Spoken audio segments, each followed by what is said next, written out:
स्वागत है आपका दस्तक लाइव में। आइए बढ़ते हैं इंदौर की खबरों की ओर। जिस कोरोना काल में अपनों ने साथ छोड़ दिया, वहीं खाकी वर्दी पहने समाज का पहरेदार समाज सेवा के लिए अपने दोनों पैर क्षतिग्रस्त होने के बावजूद भी खड़ा है।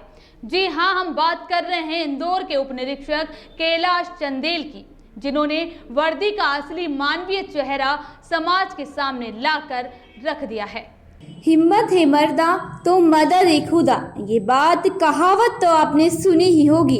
आज हम बात कर रहे ऐसी एक पुलिसकर्मी की हिम्मत के जज्बे की। जी हाँ, पुलिसकर्मी दूसरों की सेवा के लिए फिर आ गए मैदान में। हम बात कर रहे हैं उस कैलाश चंदेल की, जो कुख्यात आरोपी भगवान चोटी को अकेले पकड़कर ले आए थे, जो चैंपियन ऑफ डे से भी सम्मानित हुए हैं और हाल ही में मौत के मुंह से लौट कर आए हैं और सेवाएं दे रहे उप निरीक्षक चंदेल। कोरोना की खौफनाक लहर के चलते लोग जहां अपनों को सहारा नहीं दे रहे हैं, वहीं खाकी का मानवीय चेहरा ऐसा भी सामने आया है जिनका एक पैर दुर्घटना में कट गया था और नकली पैर लगाना पड़ा। वहीं दूसरे एक्सीडेंट में क्षतिग्रस्त दूसरे पैर में रॉड लगी हुई है। फिर भी इंसानियत का ऐसा जज्बा कि डीआरपी लाइन में बने पुलिस कोविड सेंटर 24 घंटे अपनी सेवाएं दे रहे। आइए आपको बताते हैं चंदेल की जुबानी और उनकी कहानी। कोरोना का संक्रमण सिर्फ इंसानों तक ही सीमित नहीं रह गया। इस वायरस में अब इंसानियत, मानवता और तमाम रिश्ते नातों को भी संक्रमित करके रख दिया है। ऐसे में एक सुखद मानवीय पहलू यह भी सामने आया है। उप निरीक्षक कैलाश चंदेल, जिनका 1999 में एक्सीडेंट हुआ था, जिसमें उनका एक पैर कट गया था, इसके बाद भी उन्होंने हिम्मत नहीं हारी और नकली पैर लगवाकर वापस ड्यूटी पर आ गए। इतना ही नहीं, कई महत्वपूर्ण मामलों को भी सुलझा है। इसके बाद 2012 में एक बार फिर काल की क्रूरता उनके सामने आ गई। इस बार उनका दूसरा पैर टूट गया है, जिसमें रॉड लगानी पड़ी, लेकिन फिर भी हिम्मत का ऐसा जज्बा कि मां फिर मैदान में आ गए। एक माह पहले जब उनसे पूछा गया कि डीआरपी लाइन में बने कोविड सेंटर में क्या वो ड्यूटी कर सकते हैं, तो उन्होंने कहा कि 2 बार मौत के मुंह से लौटा हूँ, यहाँ सब लोगों की सेवा का ही परिणाम है। फिर उन्होंने यहाँ सुपरविजन का काम दिया गया, जहां वे 1 माह से 24 घंटे सेवा दे रहे हैं। गौरतलब है कि कैलाश चंदेल को उज्जैन में हुई अशोक सिंधी की हत्या और डकैती का खुलासा करने पर आउट ऑफ टर्न प्रमोशन दिया गया था। इसमें हत्या के आरोपी भगवान चोटी की एक पैर नकली होने के बावजूद वे अकेले पकड़ा था। वहीं शहर में 2 हत्या और सीरियल चाकूबाजी के आरोपियों को भी पकड़ा था। चंदन नगर में 1 करोड़ की डकैती का भी खुलासा किया था। अब तक उन्हें 5 लाख रुपए के इनाम से भी नवाजा जा चुका है। एक चैंपियन ऑफ डे से भी सम्मानित किया गया है। लंबा संघर्ष रहा पुलिस की नौकरी में जी, लेकिन इस दौरान कई हादसों से भी आपका सामना हुआ। किस तरह के हादसे थे जिन्होंने एक बार आगे बढ़ते हुए उसे रोक दिया? मेरा सन 1999 में एक्सीडेंट हुआ था ट्रक से, जिसमें मेरा बायां पैर कट गया था।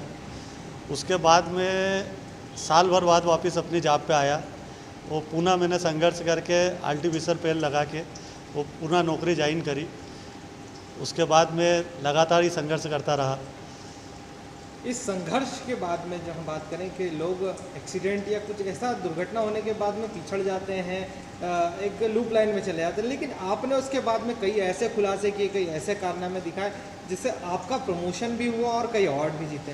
क्या कारण था? पहले तो ये जानना चाहिए क्या कारण रहा इसके पीछे, मेरा क्या था जो मोटिवेशन ये था कि मेरा परिवार तीसरी पीढ़ी से चल रही है। मेरा परिवार अभी तक जनसेवा करता रहा है। क्या मेरा बेटा भी सूबेदार है देवास में, मेरा बेटा जनसेवा कर रहा है, मेरी तीसरी पीढ़ी जनसेवा कर रही है। मेरे पिताजी भी पुलिस में थे, मेरे भैया भी टीआई हैं। तो लगातार जनसेवा की भावना रही है हमारी। वो हम जनसेवा भावना के कारण अब वरिष्ठ अधिकारियों ने मेरे को प्रोत्साहित करा कि आपकी इन्फॉर्मेशन बहुत अच्छी है। उस कारण एक अशोक सिंधी की हत्या हुई थी जो भगवान चोटी ने करी थी 2000 के लगभग में, जो 3 साल बाद मैंने 2003 में उसका पर्दाफाश किया, जिसमें 25,000 रुपये का केस रिवार्ड था, जिसमें मेरे को आउट ऑफ टर्न प्रमोशन दिया गया, हेड साहब बनाया गया। इससे कितना संघर्ष करना पड़ा? आपका पैर जाने के बाद कितने केस ऐसे आपने सॉल्व किए जो दूसरे पुलिसकर्मी नहीं कर पाए? मेरे 30 साल की नौकरी में लगभग करीब 10 अंधे कत्ल ऐसे होंगे जिसको मैंने खुलासा किया है, जिनको आज तक पुलिसकर्मी, कई पुलिस अधिकारी कर्मचारी जो कि स्वस्थ होने के बाद भी नहीं कर पाए होंगे। मैंने उनके अध्यक्ष कत्लों का पर्दाफाश किया। कई लूट डकैतियाँ ऐसी थी जो कि पुलिस के लिए एक चैलेंज बनी हुई थी। उन डकैतियों का मैंने खुलासा किया, जिसमें मेरे को वरिष्ठ अधिकारियों द्वारा प्रोत्साहित किया गया और समय समय पर मुझे इनाम दिया गया। मेरा हौसला अफजाई के लिए मुझे हर बार पारितोषित किया गया वरिष्ठ अधिकारियों द्वारा। अभी भी मुझे आरआई साहब द्वारा हमेशा प्रोत्साहन किया जाता है कि नहीं, हिम्मत मत हार चंदेल, खड़ा हूँ मैं, कोई तकलीफ हो तो मेरे को बतलाना। तो फिर आप किस तरह का संदेश देना चाहते हैं? जैसे आपका एक पैर नहीं है, आप समाज में किस तरह का संदेश देना चाहते हैं इसको लेके कि कभी हार नहीं मानना चाहिए? भाई समाज में तो अभी मेरा एक ही उद्देश्य है कि आपको जनता की सेवा करना है, तो आप पुलिस में रह के भी कर सकते हो, ऐसे भी कर सकते हो, साझमारक जीवन जी के भी कर सकते हो। अगर तकलीफ है उसके बावजूद भी अगर आप कुछ ऐसा कार्य करते हो जिससे कि जनता की सेवा होती है, तो अपने को हिम्मत नहीं हारना चाहिए, अपने को सेवा करते रहना चाहिए। वो मेरा पूरा परिवार ही इसमें लगा रहता है और मेरा परिवार का मेरे पे बहुत सहयोग रहा है।